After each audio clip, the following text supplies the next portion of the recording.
¿Qué tal? ¿Cómo están? Muy buenas noches y bienvenidos a un nuevo debate a tres de la televisión pública. Hoy vamos a seguir profundizando, analizando algunas de las muchas consecuencias de este estado de alarma, de esta pandemia en la que nos encontramos, y lo vamos a hacer fijándonos en lo que hemos venido a denominar los atrapados, todas aquellas personas, todos aquellos extranjeros que durante todo este confinamiento no han podido pasar por la frontera a su país. Vamos a tener opiniones de diversos representantes políticos y pues nuestros invitados que más adelante ya saludaremos. En principio, si les parece, vamos a lo más inmediato, lo que al respecto de esta situación, ya saben ustedes que bueno, esta necesidad, sobre todo humanitaria, de atender a todas estas personas ha llevado a la ciudad autónoma a realizar esfuerzos importantes, tanto en materia social como en materia económica. Ha habido traslados del Pabellón de la Libertad a un local en la Almadraba para intentar también así paliar pues el clima de conflicto que en definitiva se estaba generando en aquella barriada y, pues como decimos, también un gasto importante. Bueno, de todo esto vamos a hablar y, como decíamos, nos vamos a ir a lo más inmediato, lo que el presidente de la ciudad decía para este debate justo ayer sobre este asunto.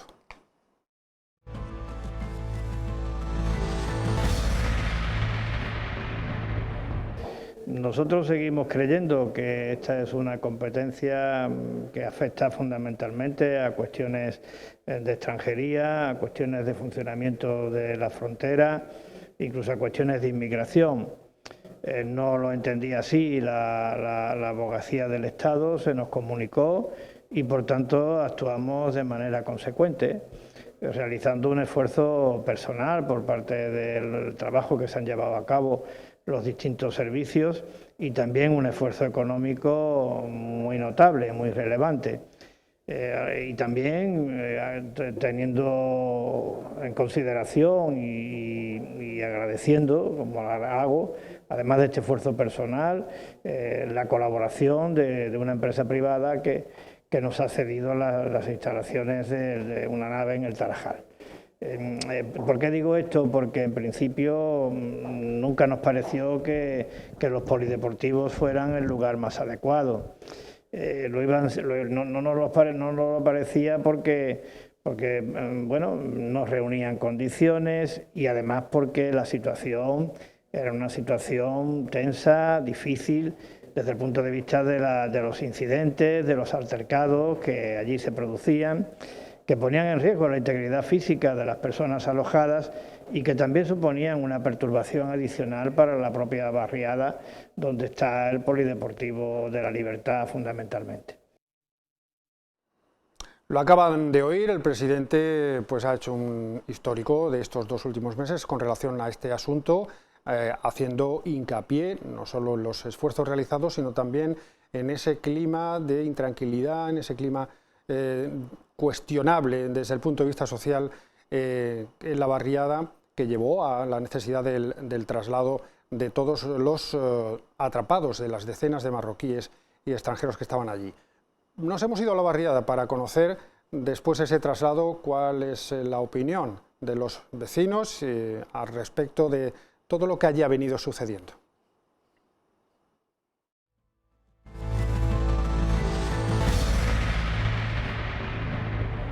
¿Cómo han vivido o convivido con los vecinos de la Libertad, con la gente que estaba aquí? La gente de aquí, mucho ruido, y se quejaban mucho porque no me dejaban dormir por la noche. Es que es exagerado cómo retumba el polideportivo aquí en las casas estas. Hay mucho ruido, mucho ruido. Por lo demás, nada. Por lo demás bien, ¿no? Por lo demás bien, no ha habido ningún problema ni nada. Pero los ruidos sí, los ruidos son que no dejan dormir a la gente mayor, que hay aquí mucha gente mayor y no descansan y es los que se quejan. Vamos, sobre todo la inseguridad que hay porque se pasean sobre todo a horas que no son las adecuadas. Se están dando sus huertecitas, se suben por aquí arriba, se sientan aquí y sobre todo los jaleos, que sigue habiendo jaleos, se escucha a las 3, a las 4 de la mañana. Bueno, se sobrelleva más que nada los ruidos, los problemas de... Por ejemplo, cada vez que se han escapado por aquí por las ventanas, pues el trasiego constante de policía, de personal de la Cruz Roja corriendo a altas horas de la noche y demás, pero por lo demás tampoco es muy grave para la convivencia. Lo único es eso, que de madrugada formaban bastante ruido, pero nada más grave que eso. ¿Y cómo llevan la convivencia con los vecinos de La Libertad? Ah, ¿de estos? Sí. Pues está bien. Sí, ¿no? Él no se mete, vamos, para nada. No se mete con nadie, la cosa en su sitio, ¿eh? Lo que estaba metiendo antes sí, pero ahora no. Ahora estamos tranquilos, ¿eh? Que la verdad es la cosa en su sitio.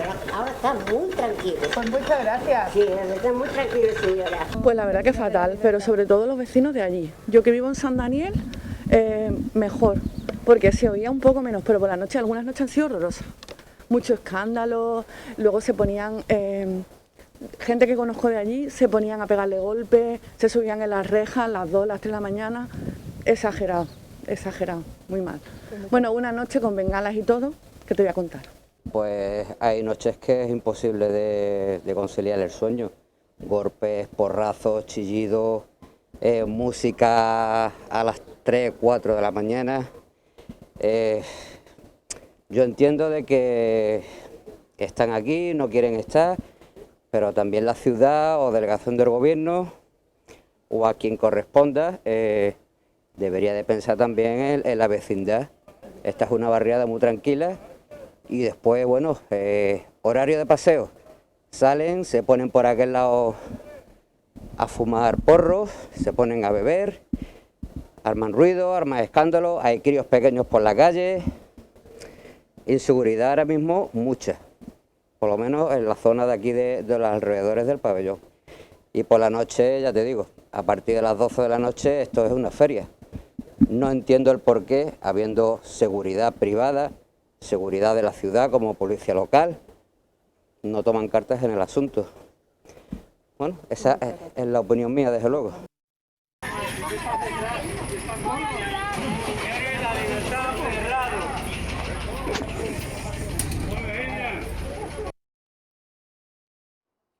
Ese es el momento en el que se cerraba el pabellón de la Libertad.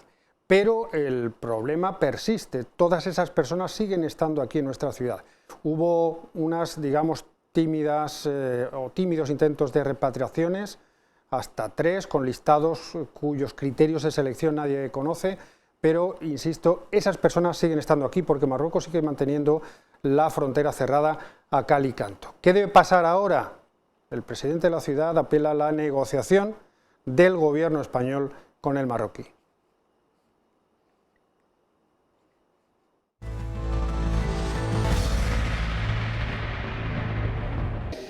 Yo creo que el Gobierno de la Nación debe de insistir ante las autoridades marroquíes para lograr que estas personas terminen retornando a su país. Al igual que creo que hay que insistir ante las autoridades marroquíes para lograr que los españoles que se han quedado en Marruecos pues puedan volver a España y que lo puedan hacer además a través de la frontera del Tarajal, los que estén próximos, no tengan que dar una vuelta que no estaría justificada. Creo que en el ámbito de las relaciones de buena vecindad, que todo el mundo pretende, esto que estoy pidiendo me parece que es absolutamente lógico y razonable. Que sean retornados a su país las personas que se han quedado aquí y que los españoles que están en Marruecos puedan volver a Ceuta. Pues vamos a entrar en materia con nuestros invitados, a los que ya saludamos. Buenas noches, Carlos Rontomé, por el Partido Popular. Buenas noches. Juan Sergio Redondo, buenas noches, por Vox. Buenas noches.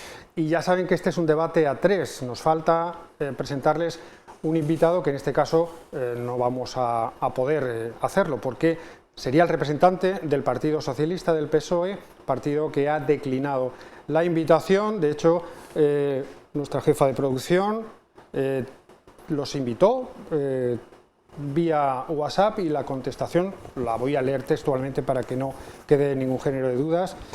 Estimada Cristina, al tratarse de un asunto de inmigración y asuntos exteriores me trasladan que no estamos autorizados a facilitar información, por lo que previa consulta se desestima la invitación al debate. De todas maneras, gracias por la invitación y quedamos a tu disposición. Pues esta es la manera en la que el PSOE ha declinado estar esta noche aquí con nosotros. No ha querido venir el representante del Partido Socialista. Lo vamos a escuchar de todas maneras porque también le hemos requerido su opinión en su más reciente intervención, que ha sido esta misma mañana. Aunque en principio sí me gustaría conocer una primera evaluación de todo este asunto, de todo lo que nuestros invitados conocen perfectamente, de todo lo que han oído, también en la boca de los propios vecinos y de cuánto vamos a seguir escuchando. Carlos, ¿cuál es tu evaluación de este asunto? Bueno, yo creo que el presidente Vivas lo ha explicado de forma meridiana, clara, ¿no? Un poco lo que han salido, estas imágenes que han salido de la rueda de prensa y bueno, esas preguntas. Yo creo que el presidente ha explicado bien la situación. La situación era, bueno, había una causa sobrevenida que fue el cierre de la frontera, una serie de personas, de inmigrantes marroquíes o de marroquíes, de nacionales marroquíes que se habían quedado atrapados en la ciudad. Y bueno, pues en principio se buscan varias alternativas, varias soluciones, o se ofrecen o se solicitan varias soluciones. En primer lugar, pues se piden otros recursos que digamos que entendemos que son los recursos propios para atender a la inmigración, ¿no? Estaba el Centro de Estancia Temporal de Inmigrantes, el CETI, que es un centro de eso, pues de estancia temporal de inmigrantes, y entendíamos que era el lugar idóneo, ¿no? Si no fue posible o no se accedió a esa petición, y se plantearon otros recursos, ¿no? Como una de las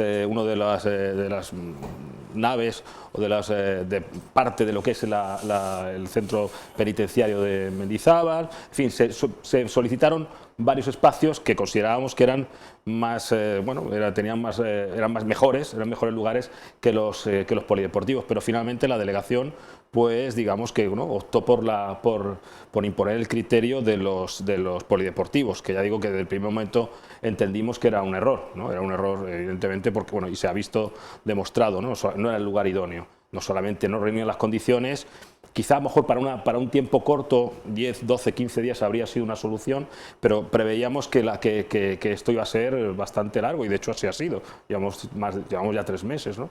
Y bueno, pues la solución que se ha buscado posteriormente alternativa ha sido la de la nave en el Tarajal, sobre todo para, digamos, reducir la tensión que, como han explicado perfectamente los vecinos de la zona, pues se estaba viviendo alrededor de este polideportivo, ¿no? Tensiones es decir, este tipo de personas, había personas que no querían estar ahí, evidentemente, personas que han causado daños a las instalaciones y una serie de molestias importantes a los vecinos que han gastado una serie de recursos, que hemos tenido que implementar una serie de recursos económicos importantes y medios humanos hemos tenido que traer de otros sitios para atender a esto, ¿no?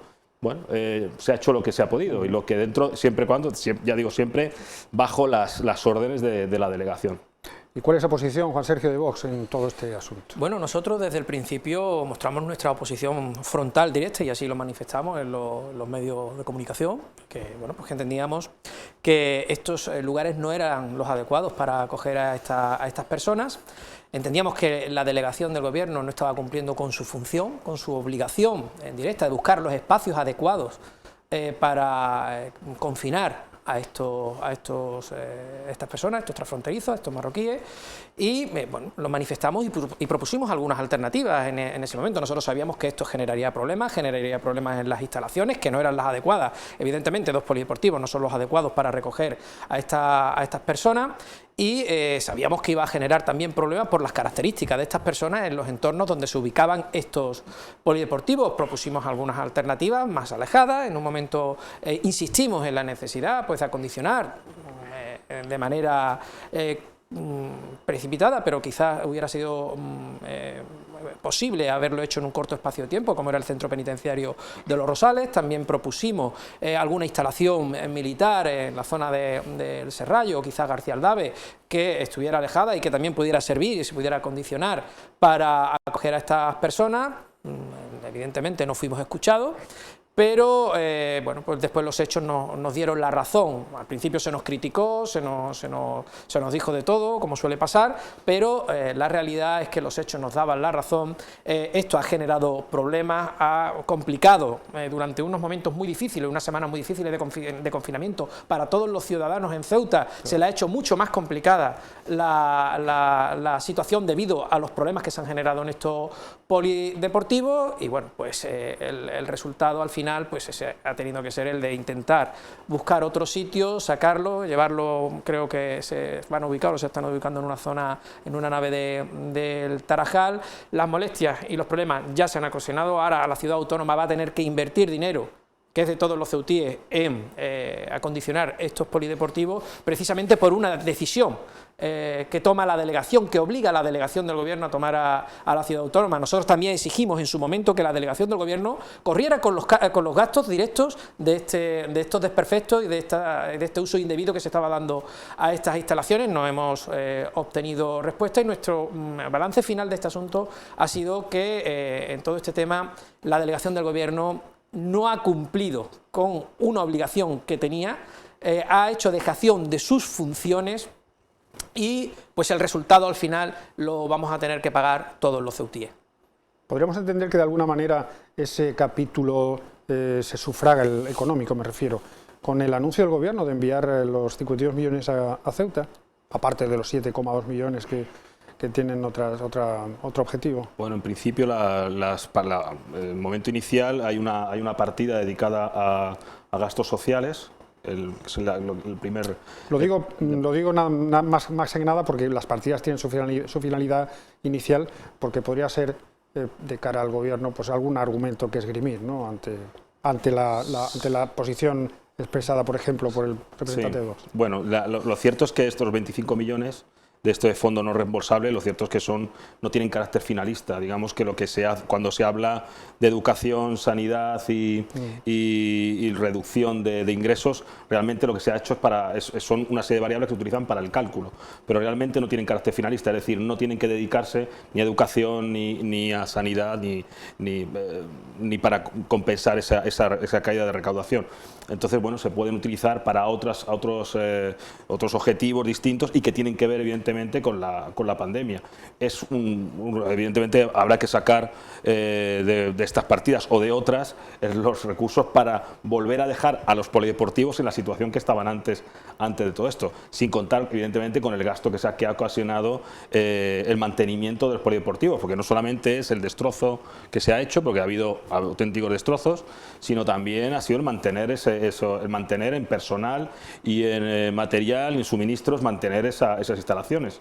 Ya se dijo en su momento que el 70% de la primera partida inicial, el 70% de la partida inicial para gasto social que había destinado el gobierno se estaba utilizando para atender inmigración.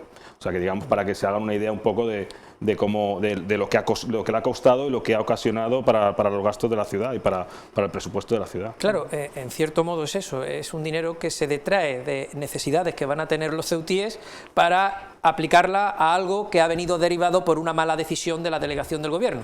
Esa es la realidad. O sea, un dinero que podía pasar a cubrir necesidades que están teniendo los ceutíes derivadas de la crisis tan grande que tenemos y que vamos a vivir en estos meses, lo vamos a tener que utilizar o derivar a un gasto que no teníamos que haber asumido. Y ese es el problema, ¿no? Eso es lo que nosotros vemos mal y que entendemos que no debería haber así. Evidentemente hay que darle una solución a esos polideportivos, hay que ponerlo en acondicionamiento porque pertenece a todos los ceutíes, y los ceutíes tienen derecho a tener el uso adecuado en una instalación adecuada y acondicionada. Pero volvemos una vez más, tenemos que hacernos cargo de algo que nos ha venido impuesto y que podía haber tenido otras soluciones, porque si la delegación del gobierno hubiera cumplido con su obligación de encargarse de estas personas, de estos inmigrantes, de estos transfronterizos, había instalaciones dependientes de la delegación del gobierno, incluso se llegó a hablar de Mendizábal, se habló de otro tipo de instalaciones que dependen directamente de la titularidad de la delegación del gobierno y que no pensaron en ellas.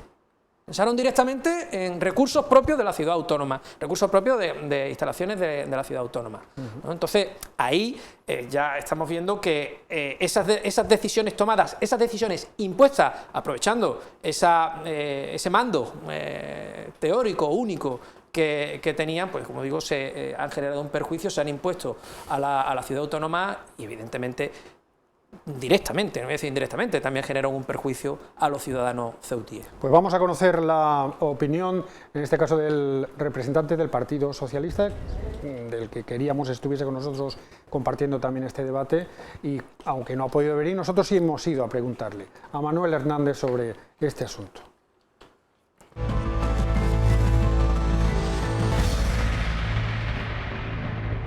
Hay que decir que, indudablemente, cada país es soberano a la hora de aplicar su política en asuntos exteriores. El gobierno marroquí, a través de su departamento ministerial correspondiente, pues ha gestionado y ha organizado la repatriación de los marroquíes como mejor ha considerado. Igual que el gobierno de España, pues el gobierno de España, la propia delegación del gobierno de Ceuta, se ha preocupado por aquellos ceutíes que estaban en Marruecos y que querían volver a su tierra, pues también se ha preocupado de gestionar, como país soberano que es, de hacer sus gestiones correspondientes con los barcos que se han puesto a disposición de estas personas que estaban atrapadas, entre comillas, por así decirlo, en Marruecos, para venir hacia nuestra ciudad. Indudablemente hay gestiones que ha hecho el Gobierno de España, que ha hecho la delegación del Gobierno en Ceuta. Se ha hecho, con respecto a marroquíes que estaban aquí en Ceuta, se ha producido un proceso de repatriación que va a tener lugar en varias etapas. Ha habido una primera etapa que ya se ha producido y posteriormente pues habrá un seguimiento de nuevas repatriaciones hacia Marruecos. Indudablemente hay unas buenas relaciones entre los gobiernos de España y Marruecos en materia de política exterior. Hay cuestiones que son de estados y de hecho había anunciado una cumbre a priori allá por el mes de marzo, que no se pudo celebrar por el estado de emergencia, pero que se ha trasladado para, en cuanto entremos en la nueva normalidad, siempre que sea posible por parte de los dos gobiernos, volver a tener esa cumbre y de hablar de todos estos extremos. De hecho, pues ha habido contestaciones por parte del Gobierno de España a preguntas que se han hecho de grupos políticos sobre la situación de la inmigración, y el Gobierno de España ha respondido clara y objetivamente a esas cuestiones. Y aquí nos encontramos con varios asuntos. En principio se trataba de una emergencia, también de carácter humanitario, lógicamente, que había que atender. Podría incluso interpretarse como una especie de contradicción cuando en el propio mensaje de WhatsApp en el que justifican su no presencia aquí el señor Hernández, habla de que han intentado o han consultado con el Ministerio de Asuntos Exteriores, por lo tanto es un tema del Ministerio de Asuntos Exteriores que compete a este departamento, y por otra parte pues la ciudad autónoma que, como decía antes Juan Sergio Redondo, a las reclamaciones no atendidas por la delegación de gobierno se tiene que hacer caso de esta patata caliente, como se diría, ¿no? Sí, efectivamente. De todas formas, la gestión, sin querer ser muy ácido en la crítica, la verdad es que la gestión ha sido francamente mejorable, ¿no? Han tardado en hacer las repatriaciones, sacar a algunos de los marroquíes que estaban los españoles que estaban en Marruecos, y los marroquíes, algunos de ellos nada más, a sacarlos de Ceuta. De una forma han tardado casi 3 meses y con unos criterios pues que no sabemos exactamente cuáles son los criterios para el caso de las repatriaciones de nacionales marroquíes en Ceuta que han salido en dirección a Marruecos. Las famosas listas que no sabemos con qué criterios se hacían, gente que salía de viviendas particulares, y al final resulta que prácticamente de los polideportivos pues prácticamente no se repatrió a nadie y seguimos con esa situación. Pues yo digo que en ese sentido la verdad es que la gestión ha sido francamente mejorables. Luego además hubo temas también bastante, vamos a decir también mejorables, ¿no? Como el caso, por ejemplo, de las autocaravanas. Acordaros qué pasó con las autocaravanas. Es decir, nosotros teníamos cerrada la frontera, no podíamos trasladar a los marroquíes atrapados aquí en Ceuta, nosotros podíamos trasladar a Marruecos, pero sin embargo las autocaravanas de prácticamente toda Francia, toda Bélgica, yo creo que la mayoría eran belgas y franceses, casi 1.100 autocaravanas pasaron por aquí. cuando tenían la posibilidad de pasar a través de Tánger, ¿no?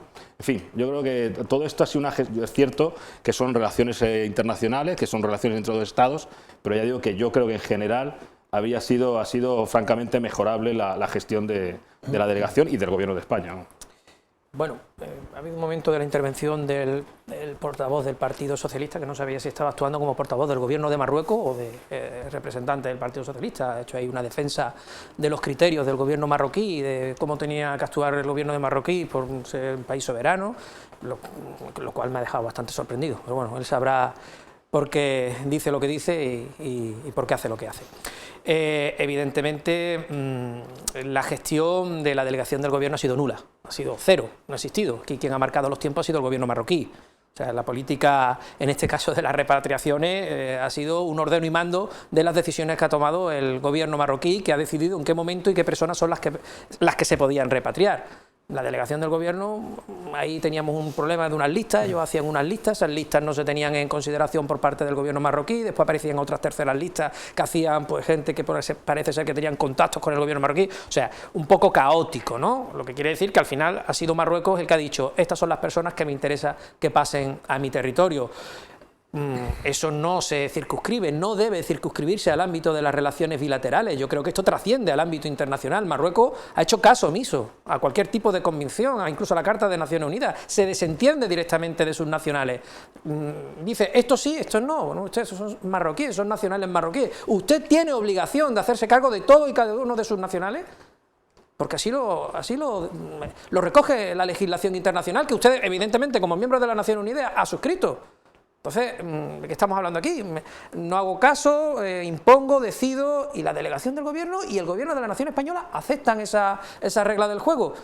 Yo creo que esto es una situación grave que hay que corregir. Marruecos no puede ser el que marque la política del Gobierno español, porque eso después incide directamente en la situación que vivimos aquí en Ceuta. Otra cosa es lo que ya ocurre a nivel local. Precisamente por esta debilidad mostrada por este Gobierno de coalición del PSOE, Unidas Podemos, de Pedro Sánchez y Pablo Iglesias, pues lo estamos pagando todos los ceutíes y estamos teniendo una carga importante con este asunto por parte del Gobierno de la ciudad y bueno, pues en general la política ceutí pues también se ve afectada por esta circunstancia. Pues parece que Marruecos va a continuar marcando los tiempos, al menos esto es lo que deduce Ignacio Zambrano, periodista, escritor del Confidencial, especialista, experto en la región del Magreb, fue corresponsal del País en esa zona del mundo, entre otros lugares, también trabajó para El Mundo y ayer hablábamos con él. Su opinión es que efectivamente es Marruecos quien va a seguir marcando los tiempos, de momento con la frontera cerrada e incluso también con relación a la celebración de la Operación Paso del Estrecho.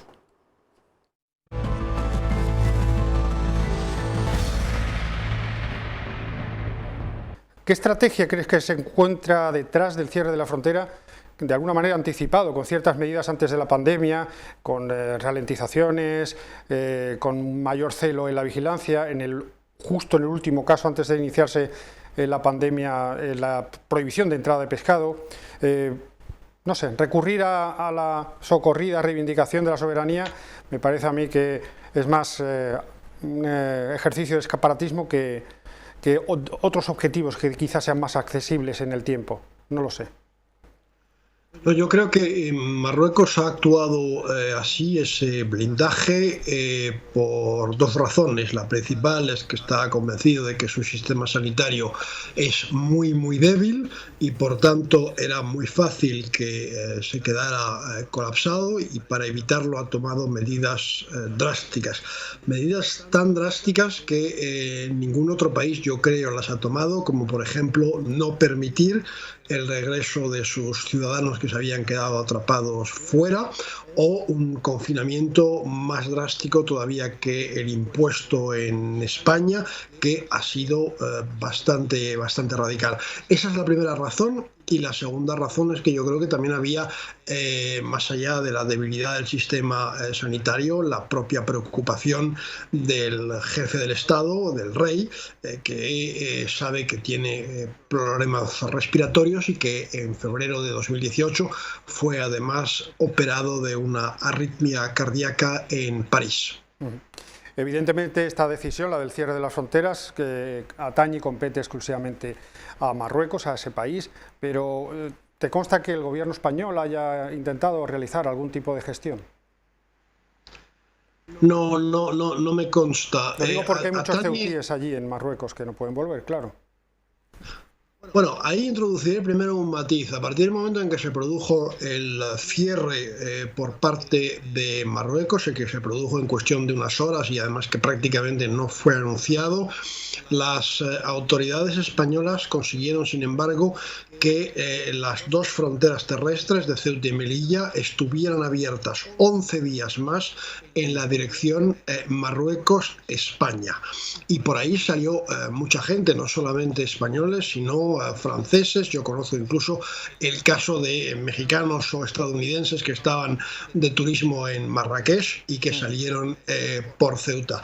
Y esos ceutíes no aprovecharon esos 11 días que tuvieron a su disposición para regresar por la frontera terrestre.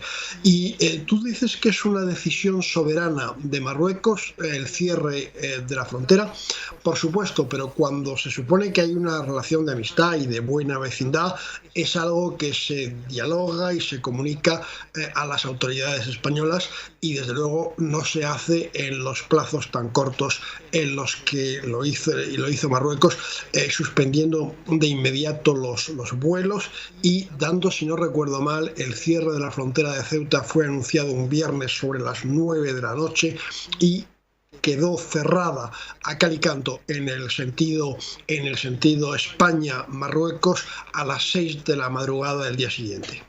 Con respecto a los marroquíes que están aquí, ha habido una serie de repatriaciones parciales en el pasado mes, pero bueno, hay todavía ciudadanos marroquíes que siguen estando aquí en Ceuta. ¿Te consta que Marruecos a lo largo de mayo en algún momento se pudiera haber planteado abrir por unas horas la frontera para llevárselos a todos y que pudiera encontrarse con algún inconveniente inesperado? No, yo creo que Marruecos no tenía la intención de llevárselos a todos, ni en Ceuta ni en Melilla. Las listas han sido elaboradas por las autoridades marroquíes, en el caso de Ceuta con alguna colaboración de alguna asociación local. Que yo sepa, la delegación del gobierno en las dos ciudades prácticamente no ha tenido ningún papel, cosa que evidentemente tampoco me parece normal en la elaboración de las listas. Lo lógico, lo normal hubiese sido que todo aquel que tuviera documentación marroquí, pasaporte o DNI marroquí, se pudiera presentar en la frontera y haber entrado. Pero Marruecos no ha querido que fuera así y ha elaborado unas listas con, yo diría, bastante opacidad en el caso de Ceuta y de Melilla.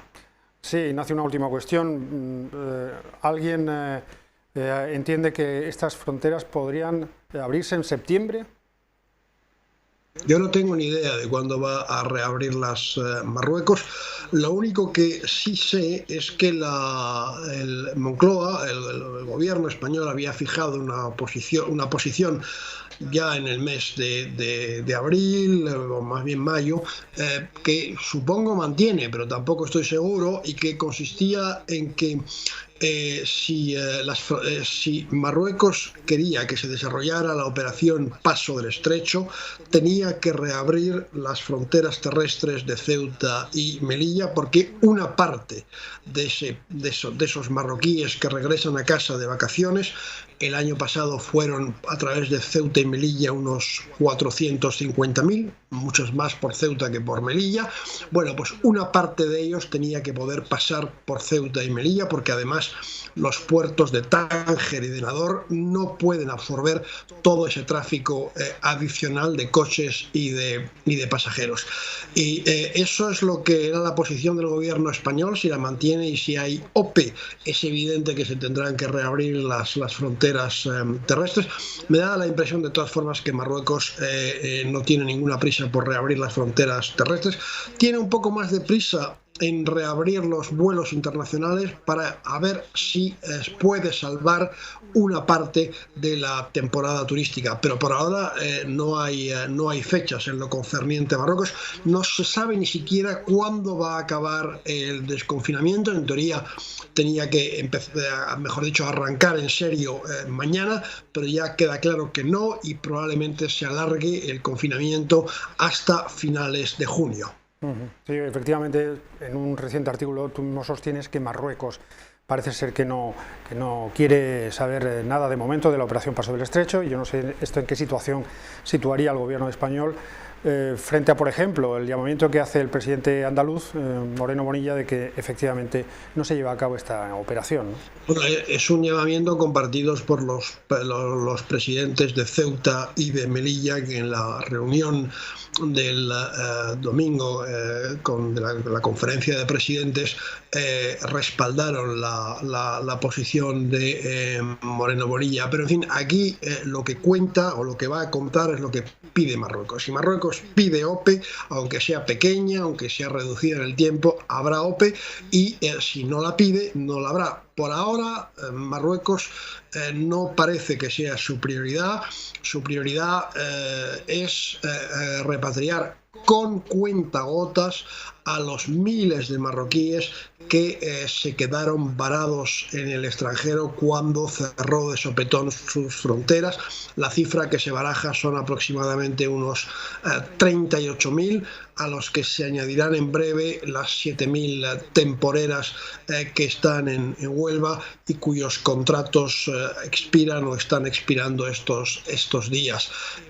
Hoy el ministro de Asuntos Exteriores de Marruecos ha anunciado en el Parlamento que dentro de 48 horas, es decir, el jueves, empezaba la operación de repatriación desde España.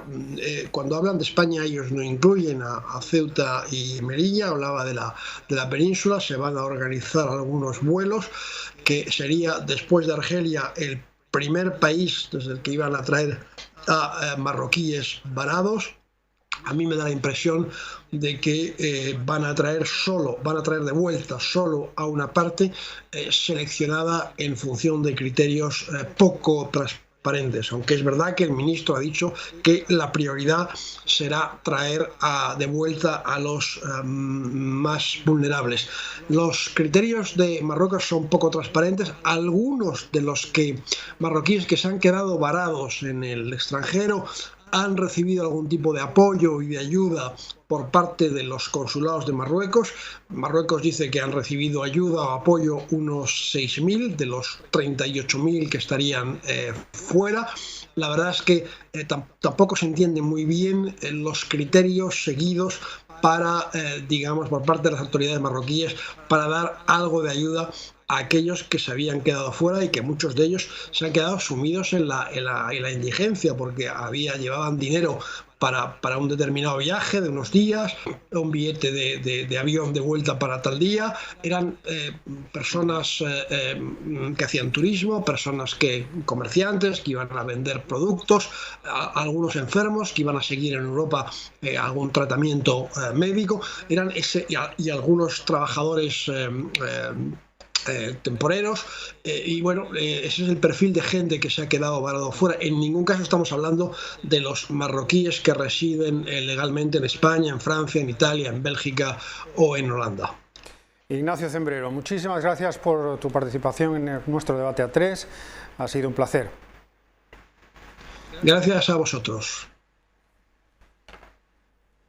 Pues ahí tenemos las consideraciones muy interesantes de Ignacio Cembrero con relación, lo hacíamos ayer mismo, y con relación sobre todo también a esa novedad de que mañana Marruecos va a intentar organizar algunos vuelos para repatriar a sus nacionales varados en España, decía Ignacio, lo cual, cuando habla Marruecos de España, no incluye a Ceuta y Melilla. En fin, ¿qué tenéis que...? Sí, algunos de los vuelos creo que partían de Málaga a Tetuán, estaban ya preparados, creo que había 2 vuelos ya para, no sé si salían hoy o mañana. Y bueno, lo que ha dicho Zembrero, bueno, pues ya más o menos lo que conocíamos del primer momento. Lo cierto es que cuando se cierra la frontera de esa forma tan precipitada, la que cuenta Ignacio, las noticias que nosotros tenemos es que la frontera va a permanecer por la parte marroquí cerrada hasta después de verano. O sea, decir que la decisión de cerrar la frontera ya está sobre la mesa para este periodo de tiempo, hasta después de verano, ya desde marzo o a finales de marzo ya está decidido por parte de Marruecos que va a mantener esa frontera cerrada. Ya digo, él también confirma que puede estar hasta septiembre. Bueno, pues vamos a tener que acostumbrarnos a esa idea. Por otro lado, la ventaja que hemos tenido con el cierre de la frontera, a pesar de todo el problema que ha habido con las repatriaciones, la ventaja que hemos tenido ha sido desde el punto de vista sanitario, es decir, el haber aislado la ciudad por puerto y por frontera ha sido un elemento bastante positivo. Es cierto que ha sido Marruecos la que ha marcado las pautas, pero bueno, vamos a ver la parte positiva, que es la de que hemos salido, dentro de cabe, pues no nos hemos visto afectados igual que otras regiones de España debido a eso, a este confinamiento, ¿no? Obligatorio prácticamente por un lado y accedido por el gobierno de España por el otro, ¿no? En cuanto a lo que comenta Ignacio del tema de las listas, efectivamente, es lo que ha dicho, las listas se han hecho de forma opaca, no ha habido un criterio claro, precisamente los más vulnerables se han quedado aquí.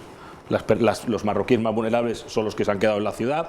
Incluso se hizo correr por el rumor de que de la delegación del gobierno de Ceuta lo que pretendía era colar, digamos, por así decirlo, en Marruecos argelinos. Es decir, esa fue la excusa que se dio en alguna prensa marroquí a la negativa a repatriar pues marroquíes que estaban en los polideportivos, ¿no?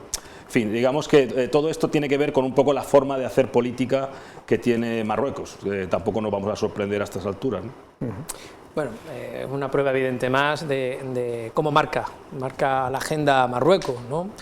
El concepto de ciudadanos en Marruecos no existe, ¿no? El concepto que existe en Marruecos es el de súbditos. Entonces no ha tomado ningún tipo de interés por sus ciudadanos que se han quedado, como dicen, varados en el extranjero.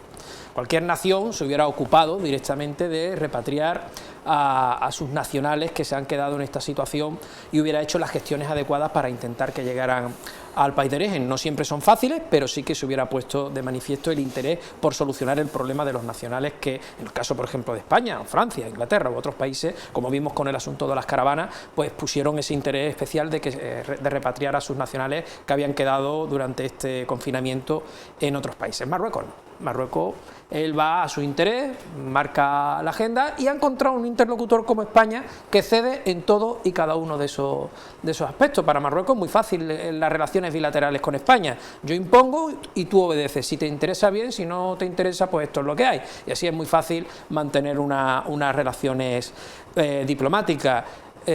Con el hecho de la frontera, estamos hablando de reabrir la frontera. ¿Quién reabre la frontera? Yo creo que la frontera tiene 2 puertas, una de Marruecos y otra que es la de Ceuta. Estamos aquí pendientes de quién tiene que abrir la frontera. Ellos. Y si abren ellos las fronteras, quedan ya las fronteras abiertas de par en par. España no tiene nada que decir con respecto a la frontera. Se ha manifestado Carlos Rontomé el tema de, bueno, pues que nos ha librado sanitariamente. Bendito cierre de la frontera, sí, porque España no tenía ningún interés en cerrarlas. O no lo había puesto sobre la mesa. Ha tenido que ser Marruecos el que cierre la frontera. Una vez más, Marruecos marca la agenda, incluso hasta la agenda sanitaria de la ciudad de Ceuta, y eso no lo podemos consentir. No lo debemos consentir como ceutíes, pero tampoco lo debe consentir ningún gobierno español. Esa va a ser la tónica general que nos encontremos. Hablan de tratados de buena vecindad, relaciones bilaterales entre buenos vecinos. Yo no he visto en ningún momento ningún tipo de gesto de buena vecindad por parte de Marruecos. O sea, tenemos, ¿cuántos son? 2.000 menas prácticamente entre Ceuta y Melilla, que son menores marroquíes. La mayoría de ellos son menores marroquíes y están aquí en Ceuta y no los aceptan, ¿no? Entonces ahí ya no vemos ningún gesto de buena vecindad, ¿no? Tampoco hemos visto ningún gesto de buena vecindad aprovechando la pandemia, la situación, para intentar también ampliar sus aguas territoriales. Es un continuo de cómo Marruecos va marcando las agendas, y creo que el asunto este de la frontera también lo quiere hacer o utilizar de manera sutil y hábil, ¿no?, para extorsionar y sacar también beneficio y rédito de sus relaciones con España. Nosotros tenemos esa inquietud, pensamos que eso va a ser la tónica general en este abro y cierro frontera, repatrio, no repatrio. A nosotros realmente como ceutíes no nos soluciona absolutamente nada la decisión que va a tomar dentro de 48 horas el Reino de Marruecos de repatriar a sus nacionales varados en lo que ellos dicen España. Ceuta y Melilla siguen sin considerar España. Intuyo, según he escuchado a Zembrero, que Canarias tampoco, ¿no? Entonces, seguimos, como digo, en esa línea de cierta extorsión, de cierto mercadeo de esto es lo que hay, yo te doy, si tú me das, si esto es así o no es así. Con respecto a la OPE, vamos a ver igual. O sea, me queda sorprendido cuando he escuchado a Zembrero decir que, bueno, si Marruecos quiere que haya OPE, habrá, pero eso es lo que nosotros digamos tampoco cuenta, ¿no? ¿Cómo que si Marruecos quiere, si hay OPE? Habrá OPE si se cumplen las normas sanitarias de seguridad, los requisitos establecidos por la Organización Mundial de la Salud para el tránsito internacional de personas, no si Marruecos quiere. Si Marruecos quiere y decide en ese momento que ahora sí va a haber OPE, nosotros nos tragamos cientos de miles de personas cruzando España sin ningún tipo de control, porque es imposible, no vas a tener todas las carreteras colapsadas con controles de la Guardia Civil, transitando por España y colapsando y acumulándose en los principales puertos de salida del sur de España. Pero es que hay que tener en cuenta una ciudad como Ceuta o como Melilla, ciudades pequeñas, con una concentración brutal de personas en muy corto espacio de tiempo. Eso puede ser también un elemento totalmente peligroso para la seguridad sanitaria de la ciudad de Ceuta. ¿Y eso quién lo tiene que decidir? ¿Marruecos? Pero yo creo que ahí España tiene mucho que decir, y que está en esa posición acertada, por supuesto, la posición tanto de los presidentes de la Comunidad Autónoma Andaluza y el presidente de la Ciudad Autónoma de Ceuta. Por supuesto, no puede haber OPE, no puede haber OPE porque pone en peligro la seguridad de los ciudadanos españoles que residen a ambos lados de ambas orillas, ¿no?, del estrecho. Parece ser que Marruecos tiene muy en cuenta el perfil personal de aquellos nacionales suyos a la hora de decidir la repatriación. Podría tener esto también que pesar mucho a la hora de decidir sobre la operación Paso del Estrecho, con independencia de que el gobierno español debiese tomar también sus decisiones. Lo digo porque cualquiera podría pensar en su casa, bueno, y si se organizan y se fletan varios barcos, se sacan de Ceuta a Málaga los que ahora mismo están aquí varados, ¿le interesaría a Marruecos meter a esas personas a las que tú decías que su perfil era el más débil, meterlas en un avión para volverlas a sus casas? No creo que suceda eso. Y no creo, además, el abrir los aeropuertos, el utilizar la vía aérea, también te da un perfil determinado de esa persona, es decir, de esas personas que se pueden mover ahí. Los que vienen en la OPE son personas que vienen en familias con sus coches, digamos, con un nivel socioeconómico mucho más bajo y que no pueden permitirse los vuelos. ¿Quién va a poder acceder? Van a poder acceder las personas con un alto nivel. Del mismo modo que el perfil de quienes están ahora mismo en la península, pues aparte de ser de los temporeros, que también ha mencionado Zembrero, pues bueno, pueden responder al perfil del turista, el turista marroquí. Bueno, no sé, y la verdad es que intuyo que Marruecos tiene perfecto conocimiento de quiénes son los marroquíes que están aquí en Ceuta. Bueno, eso por supuesto, eso yo lo tengo clarísimo. Y porque vamos, pensando la jugada, es decir, los pasos a Algeciras a Málaga y de Málaga que vuelen hacia Tetuán, ¿no? Un vuelo. Marruecos perfectamente sabe quiénes son los marroquíes que se han dejado. Lo que se quiere apuntar es que en el tema del cierre de la frontera, lo cierto es que la pandemia, digamos que ha sido pues un elemento que ha servido de excusa para ese cierre. Pero tú estabas comentando antes en las imágenes, estabas comentando precisamente cómo había habido, de hace unos meses ya, un año casi, una serie de restricciones cada vez más fuertes en el paso fronterizo. Digamos que eso ha sido ya, han utilizado la pandemia como ese elemento ya definitivo para ese cierre de la frontera. Pero ya veníamos sufriendo, ¿os acordáis? Ya parece que no nos acordamos, pero os acordáis de las colas de 5, 6, 7 horas para pasar, etcétera, etcétera. O sea, digamos que las restricciones en frontera ya estaban diseñadas antes de la pandemia. La pandemia ha servido para dar ese aldabonazo. Además, como dice Ignacio, que es alucinante, porque entre dos estados que son vecinos y que no tienen que son amigos en teoría, eso que digamos unas buenas relaciones de vecindad, no se puede avisar a las 9 de la noche que se va a cerrar la frontera. El primer aviso era a las 12 de esa noche. O sea, dieron 3 horas, lo que pasa es que luego ampliaron el plazo hasta las 6 de la mañana. O sea, es una cosa absolutamente kafkiana. Tú no puedes cerrar una frontera internacional de esa forma, ¿no? Digamos que, bueno, yo creo que han aprovechado este tema. Lo que sí es cierto, como dice Juan Sergio, es que yo estoy totalmente de acuerdo con él y con la postura de tanto el presidente Bonilla como del presidente Vivas, que la OPE no debería pasar por aquí. No debería pasar por aquí. Marruecos tiene otras vías. Yo sé que es difícil canalizarlo todo a través de los puertos de Tánger o Nedanador, pero bueno, yo creo que es mucho más importante la seguridad y la sanitaria de los ceutíes, de los melillenses y de los andaluces también, por supuesto, que los problemas logísticos, ¿no? Bueno, en cualquier caso estamos hablando de una OPE como si la OPE se fuera a desarrollar en unas circunstancias de normalidad. Sí, efectivamente. O sea, yo entiendo que también son tenemos que entender que es una situación extraordinaria y que los países de origen de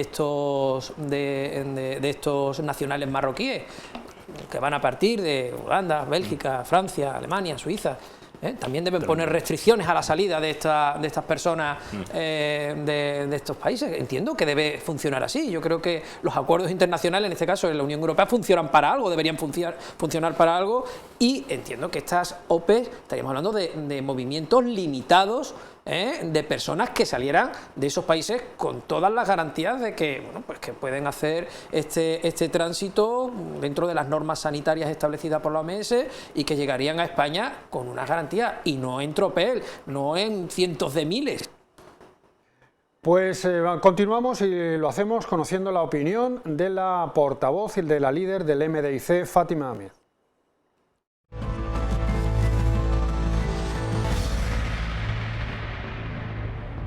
Lo mínimo que se espera de una sociedad democrática es que haya transparencia en la información, que alguien dé explicaciones, que se asuman incluso responsabilidades, aunque no esté de moda, y lamentablemente no lo hemos encontrado.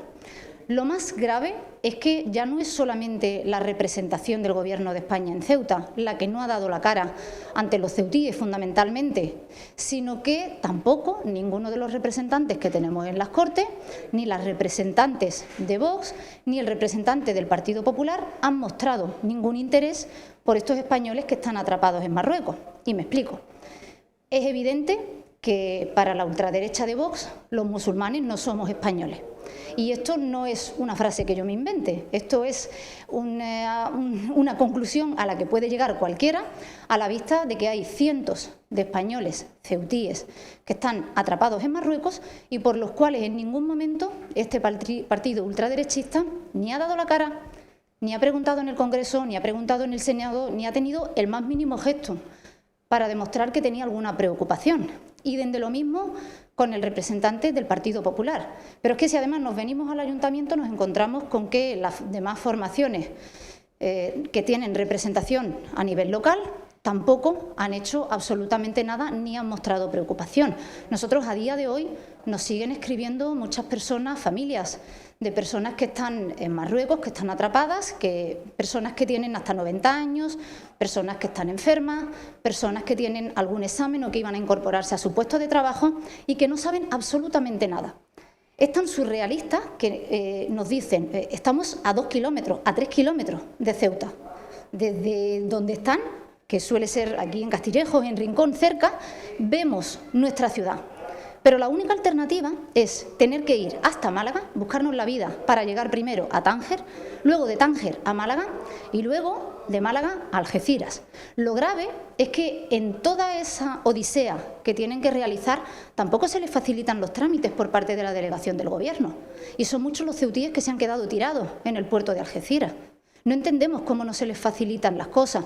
No entendemos tampoco con qué cara de verdad se les va a mirar por parte de quienes tienen representación a nivel nacional, porque parece que solamente se acuerdan de todos los españoles para pedir el voto, pero a la hora de la verdad ninguno ha dado la cara por ellos y posiblemente esta es la cuestión que más nos indigna a nosotros. Y la otra cuestión es la queja que ha habido también, de hecho el presidente de la ciudad le ha pedido continuamente al presidente del Gobierno que se pudiera hacer cargo de la manutención de estas personas, que pedía un dinero extra para todas estas personas que se habían quedado aquí. Es verdad que es un dinero a través de Cruz Roja, Protección Civil, un gasto económico que está suponiendo a la ciudad por no dejar sin cubrir las necesidades básicas de personas que por circunstancias y evidentemente para la mayoría de ellos pues no es plato de buen gusto el estar en en Ceuta. ¿Qué le parece cómo está respondiendo el Ejecutivo ante esta cuestión y las críticas que puede haber por parte de algunos por cubrir estas necesidades básicas de estos necesitados? Bueno, yo creo que lo primero que hay que hacer es empatizar. Es decir, si cualquiera de nosotros, por cualquier circunstancia, se hubiera quedado tirado en cualquier país del mundo, pues lógicamente lo que deseamos, lo que esperamos, especialmente de las sociedades democráticas, de las sociedades más modernas, es que se preste una cobertura a esas personas. Y lógicamente nosotros como sociedad democrática y moderna no vamos a dejar desamparado a nadie. Ahora bien, ¿quién asume ese gasto? Nosotros hemos defendido siempre que estuviera garantizado por ley la cuantía que se estuviera asignada a nuestra ciudad para afrontar los diferentes gastos de los que se trate y así no depender, según la legislatura en la que estemos, de que al ministro o a la ministra de turno le caigamos mejor, le caigamos peor, le haga más gracia a Ceuta o le haga menos. Porque al final lo que hacen es tener que ir, como muchas veces pues hemos afeado al alcalde de la ciudad, tener que ir casi que como pedigüeño, agachando la cabeza y a ver qué cae. No, a ver qué cae, no. Nosotros lo que queremos es que se nos garantice por ley una serie de ingresos por parte del Estado y que nos dé absolutamente igual quien esté en el gobierno de la nación. Pues esa es la opinión de Fátima Ahmed, la líder del MDIC, el Movimiento por la Dignidad y la Ciudadanía. Cualquiera de vosotros. Sí, no, yo quiero comentar que es cierto que ha habido, el presidente Vivas ha preguntado por el caso de, pregunta en delegación, se ha interesado por el caso de los ceutíes que se han quedado atrapados en Marruecos. También es cierto que durante un tiempo hubo la posibilidad de salir, igual que salieron las autocaravanas, igual que salieron españoles y salieron por Ceuta, y además he comentado Ignacio Zembrero, y es verdad, salieron incluso extranjeros, hubo la posibilidad de salir durante un pequeño periodo de tiempo y bueno, hubo personas que por circunstancias, por lo que fuera, no salieron en su momento. En fin, yo creo que también eso hay que tenerlo en cuenta, que digamos que no es todo echar la culpa, en el sentido de que mucha gente, o hubo gente que en un momento determinado no le interesó salir. Es cierto que ahora cuando quieren salir de Marruecos tiene ese impedimento y que evidentemente pues es difícil porque igual desde el punto de vista consular también las peticiones, la evacuación, hubo que fletar un barco o varios barcos. La situación de Francia fue similar. Francia también tuvo que acudir a un barco a través de Tánger. En fin, digamos que las repatriaciones desde Marruecos han sido difíciles. Esa es una realidad. Y luego en cuanto a lo que dice, en cuanto al tema de esa crítica que tiene constante con respecto al presidente, es cierto que a nosotros nos gustaría también que se estableciera por ley, que quedara fijada de alguna forma los fondos que corresponden a la ciudad, dentro del reparto autonómico, aunque ella dice alcalde, pero autonómico, dentro de ese reparto autonómico, ¿no? Y a nosotros nos gustaría, y además es una de las ideas de los ejes prioritarios en los que vamos a intentar trabajar, pero eso no depende solamente de nosotros, evidentemente. Y bueno, y mientras que la situación sea la que tenemos, el presidente Vivas va a ir todas las veces que haga falta al Senado o al Gobierno de la Nación a reclamar lo que creemos que es de justicia para los ceutíes. Y bueno, yo creo que esa es su línea, su forma de trabajar, ha sido siempre la misma durante los últimos 20 años y yo espero que la mantenga, ¿no? Bueno, la línea, ¿no? Es cierto que cada vez que habla la representante de MDIC pues nos pone alguna etiqueta, pero bueno, las etiquetas ya estamos acostumbradas y las asumimos. Pero sí es cierto que la representante, la diputada nacional, que es de Vox y representa a Ceuta en el Parlamento, ha planteado en más de una ocasión al Gobierno de la Nación pues el asunto este de los españoles que se han quedado, en este caso ceutíes, que se han quedado en Marruecos y que gestiones se están realizando con el Gobierno de Marruecos para que estos españoles puedan ser repatriados y puedan volver a sus hogares. La respuesta siempre ha sido la misma. El Gobierno alude a la buena vecindad, a las relaciones bilaterales tan magníficas, pero divaga y no plantea ninguna cuestión porque tampoco la sabe, porque insisto, quien marca la agenda en este asunto es Marruecos, ¿no? Entonces, tanto los representantes políticos, en este caso la diputada que representa a todos los ceutíes en el Parlamento, los representantes que tenemos, en este caso uno por Vox y otro por el Partido Popular, también han presentado, han planteado las cuestiones correspondientes en el Senado, pero insisto, es una cuestión que marca la agenda Marruecos. Marruecos es el que decide si abre, si no abre, si saca o si deja salir. Son cuestiones complicadas, como ha manifestado Carlos Rantomé, que necesitan de una logística compleja y de una logística y de una gestión diplomática económica también compleja, tuvieron en su momento, que como por todo también es conocido, tuvieron la oportunidad de salir, esta cuestión pues no tuvieron la agilidad o la rapidez en plantear que la cuestión iba a ser esta, y bueno, pues ahora nos encontramos con esta situación, pero intuyo e insisto que las autoridades políticas y los responsables tanto de la ciudad a nivel local o a nivel nacional están haciendo sus gestiones para que este problema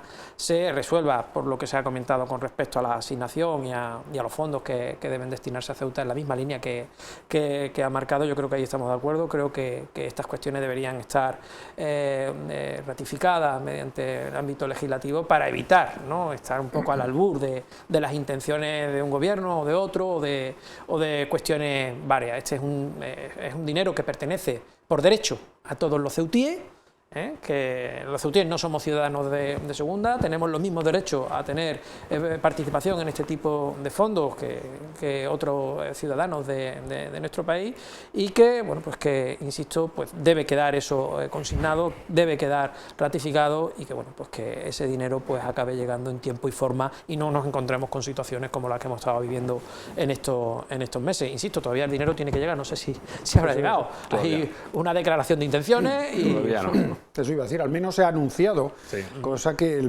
cambia el panorama significativamente, porque hubiese sido terrible que se hubiesen cumplido los malos augurios, que el propio presidente tenía la oportunidad también, no sin enfado, de poder explicar en algunas horas de prensa. Esa situación hubiese sido para Ceuta catastrófica. Hubiese sido catastrófica, efectivamente.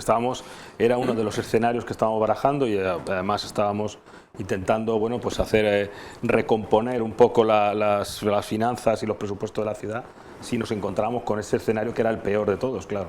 Este escenario nuevo no es el mejor, pero está bien, porque de alguna forma ese déficit que calculábamos que íbamos a tener al final de este año, de este ejercicio, pues bueno, prácticamente viene a compensarlo, prácticamente, o sea, que no piense la ciudadanía que ese dinero es un dinero extra, sino que va a compensar las pérdidas que vamos a tener a lo largo del año. O sea, que tampoco pensemos que es que va a ser un extra y que nos van a sobrar ese dinero, ¿no? Ese dinero ya lo dábamos por perdido, íbamos a tener un déficit importante a finalizar este ejercicio, y bueno, de alguna forma esto viene digamos, pues a sujetar un poco ese presupuesto. Es una declaración, vamos, no hay nada todavía, evidentemente, de forma, digamos, tangible, pero sí que es un compromiso de la Secretaría de Estado, que yo creo que efectivamente, bueno, pues esperemos que no dé buen marcha atrás. Yo espero que no, sería una cosa ya, pues vamos, lacerante, decirlo, ¿no? Para no hacerlo no tendría mucho sentido. Exactamente, ¿no? Esperemos que no, que cumplan, y luego pues ahí son esos 25 millones, y luego también el dinero de esas subvenciones nominativas para esos dos elementos, frontera y agua, que también nos va a permitir un poco por retomar algunas, o reelaborar otra vez el presupuesto en partidas que eran indisponibles, ¿no? O sea que bueno, sí que es un respiro para la ciudad. Pero que debe quedar claro que los ciudadanos tienen que tener esta cuestión y este asunto meridianamente claro. No es un dinero que nos estén dando, es un dinero que nos pertenece por derecho. Sí, no, totalmente de acuerdo. O sea, es que no es una dádiva, yo lo he dicho alguna vez, no es una dádiva, no es un regalo, es decir, dentro del reparto incluso, yo me entretuve en echar el cálculo, si el criterio hubiese sido el poblacional nos correspondería incluso más. Bien, pero vamos a dejarlo en los criterios que se han tomado, ¿no? Es un dinero que se ha repartido para todas las comunidades autónomas y para las dos ciudades, que a pesar de lo que digan, estamos en esa conferencia de presidentes, estamos presentes en el reparto autonómico, no en el reparto de entidades locales, sino el reparto autonómico, y que nos corresponde esa cantidad para suplir los problemas derivados, la crisis que vamos a padecer derivada del coronavirus, que la hemos sufrido como el resto de los ciudadanos, y por lo tanto los ceutíes, como dice Juan Sergio Redondo, efectivamente somos ciudadanos españoles de pleno derecho y de primera, no de segunda, ¿no? Por lo tanto tenemos ese derecho. Es cierto que ha habido ese discurso que ha aparecido en algunos líderes políticos diciendo, fíjate qué bien lo que nos han dado, como si el dinero fuera patrimonio, que sea un dinero que proviene de todos los españoles y que se reparte entre todos los españoles, como si eso este dinero público fuera patrimonio y ellos repartieran de una forma absolutamente, bueno, pues aleatoria o arbitraria. Arbitraria, efectivamente. Bueno, afrontamos la recta final del debate de nuestro programa. Antes vamos a oír también al portavoz de la coalición Caballas, Mohamed Ali que, bueno, al no poder estar aquí por razones de espacio, como es evidente, ha querido darnos su opinión acerca del tema que estamos tratando esta noche.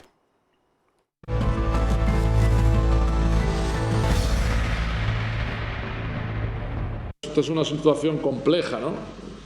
Nosotros consideramos que habría que intensificar las relaciones entre España y Marruecos para dar una solución digna, humanitaria, a las personas que lo están pasando mal. Hay gente, evidentemente, aquí en Ceuta, marroquíes que se quieren ir y no pueden, y esto debería valorarse en ese sentido. No están aquí por gusto, es que no pueden irse. Yo creo que también ahí ha habido algunos pronunciamientos estos últimos meses que de verdad invitan a la reflexión. La gente atrapada, no está por gusto, ¿no? Y aquí se ha tratado a todas estas personas como losas, como cargas que nos cuestan tanto y tal, y a mí me parece que eso debería servir de reflexión a esta ciudad, ¿no? Y luego, evidentemente, una frontera es una cosa de dos.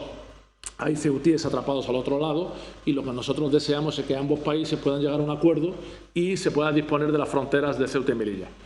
Todo el mundo conoce la posición que tiene Marruecos, que evidentemente no es compartida en absoluto por nosotros, y lo que tendremos que hacer es a aquellas personas que no puedan soportar más en el tiempo estar en Marruecos, facilitarle con mayores recursos y con mayor agilidad el retorno a Ceuta.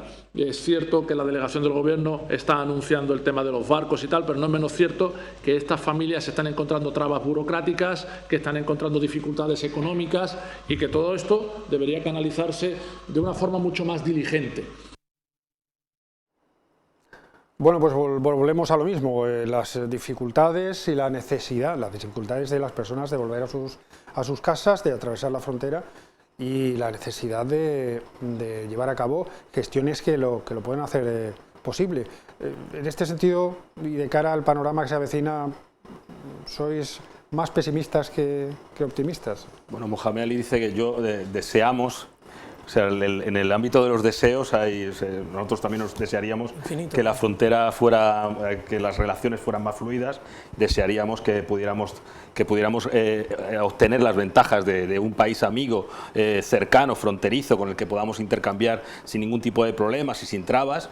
También es un deseo, pero claro, parece que los deseos se quedan en eso, en deseos. Al final, pues lo que estaba comentando Mohamed Ali es cierto, están teniendo muchos problemas para la repatriación. Es difícil, las dificultades consulares son complicadas, como hemos dicho antes. Y luego otra cosa que ha dicho que me ha llamado la atención es el tema de que están atrapados y no quieren quedarse en Ceuta. Bueno, de las personas que están aquí en Ceuta, de los nacionales marroquíes que están en los polideportivos, hay de todo.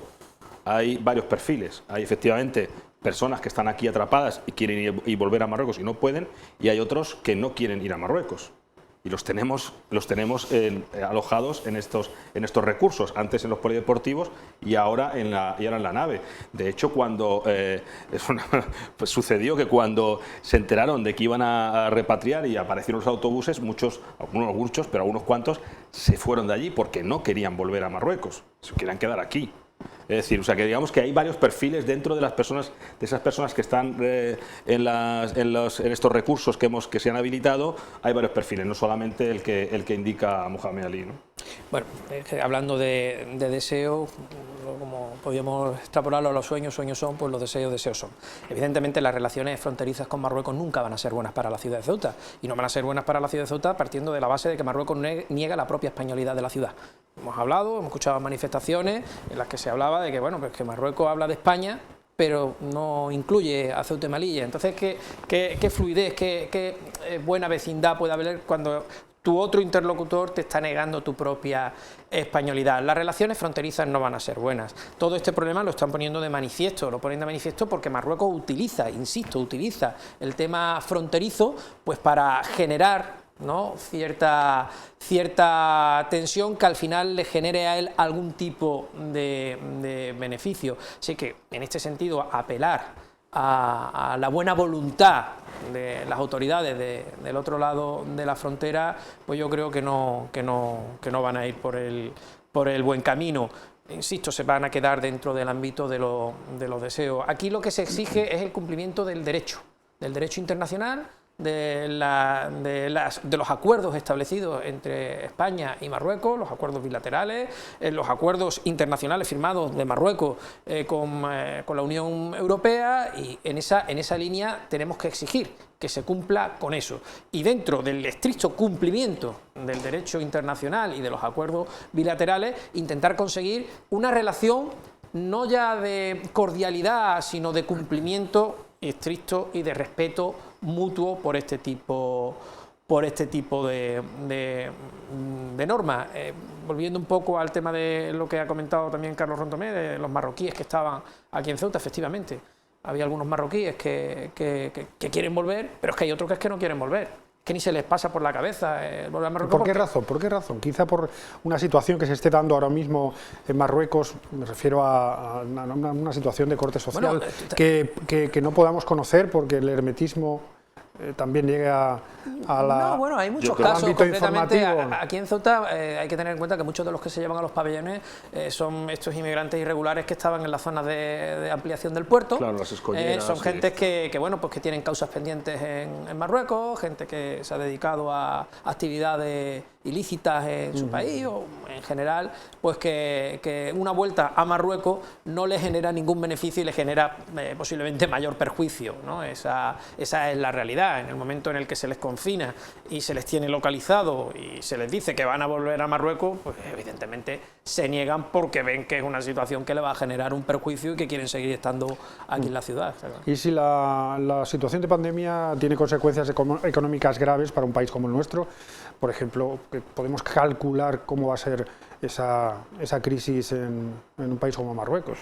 Bueno, sobre todo en la parte norte, que bueno, son muchos ciudadanos los que también dependían de la apertura de la frontera y del tráfico comercial con Ceuta. De todas formas, ya te digo que antes ya con carácter antes sí, de la pandemia, la zona norte ya estaba viviendo ese colapso del comercio y realmente ya estaban afectados. De hecho, había un interés por parte del gobierno de Marruecos de poner trabas a este comercio e intentar que una parte de la población que se había asentado en la zona norte volviera a sus lugares de origen, a zonas rurales, que es donde provenía la mayoría de estas personas que venían buscando pues, una solución a sus vidas, tanto en la zona cercana a Ceuta como Melilla. Digamos que esto lo que yo imagino que acelerará ese proceso de vuelta a las zonas rurales donde provenían una parte importante de los marroquíes que se estaban asentando en los últimos tiempos alrededor de Ceuta y Melilla, ¿no? Yo creo que es difícil hacer una valoración dentro de los parámetros europeos de lo que vaya a suceder en Marruecos, de cómo Marruecos vaya a gestionar la crisis. Nosotros podemos tener la conciencia de cómo España puede gestionar una crisis de estas características, yo creo, porque incluso a nivel constitucional se reconoce que somos un Estado social, de derecho, en el que rige una normativa, en el que rige la protección del ciudadano, en este caso de contingencia, se arbitran las partidas específicas para intentar paliar de alguna forma las situaciones críticas que se producen, pero intuyo que Marruecos no hacen ese tipo de valoraciones. Ellos tienen otro tipo de política, no se reconoce como un Estado social o un Estado del bienestar, no está dentro de la categoría o de ese nivel, ¿no? de países que forman parte del ámbito occidental europeo, y bueno, pues puede ser una situación bastante crítica. Si ya de por sí va a ser crítica y difícil en el ámbito europeo o occidental, pues en Marruecos, que está entre la línea entre lo que antiguamente se estudiaba como segundo o tercer mundo, países en vía de desarrollo, pues va a generar, yo creo que gran dificultades en una parte importante de su masa poblacional, sin ningún lugar a duda. Pues vamos a terminar, aunque disponemos de algún minuto por si a título de conclusión queréis hacer alguna consideración más. No, bueno, o deseo, como hablábamos antes. Si hablamos de deseo, bueno, si hablamos de deseos, igual que Mohamed Ali, yo no sé, ese deseo lo tengo también, tengo el mismo, aunque él, vamos a decir, a mí me gustaría que las relaciones fueran unas relaciones de vecindad reales, de buena vecindad reales, y claro, eso pasa evidentemente, por lo que dice Juan Sergio Redondo, pasa por el reconocimiento de la existencia del otro, ¿no? Si no reconoces que el otro existe, ya es muy difícil la relación. Pero bueno, me gustaría, desearía que esas relaciones de buena vecindad estuvieran ahí, por el bien de ambos lados, evidentemente.